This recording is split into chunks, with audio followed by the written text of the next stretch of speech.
सातारा झाऱ्यांचं निर्विवाद वर्चस्व. मित्रांनो, आज एक भव्य दिव्य असं ओपनचं मैदान पार पडतंय लिंब या ठिकाणी आणि या मैदानातील गट क्रमांक 20 सुटला. या गट क्रमांक 20मध्ये होता सातारचा हरीण, राजधानी एक्सप्रेस, बलमा आणि आज त्याला साथ दिली पुसेगाव हिंद केसरी सचिन. मित्रांनो, नेमकं काय घडलं? हा जोड सेमीसाठी पात्र झाला का? निकाल आणि निकाल.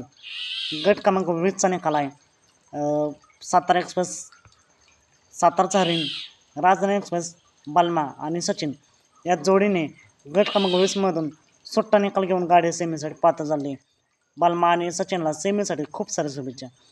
मित्रांनो, तुम्हाला काय वाटतं? आज हा जोड गोलालाच पात्र होईल का? बलमा आणि सचिन एक नंबर करतील का? कमेंट करून नक्कीच सांगा. आजच्या मैदानासाठी सेमीसाठी बलमा आणि सचिनला खूप साऱ्या शुभेच्छा. चला तर मग भेटू पुन्हा एकदा अपडेट्स भन्नाट अशा नवीन व्हिडिओमध्ये.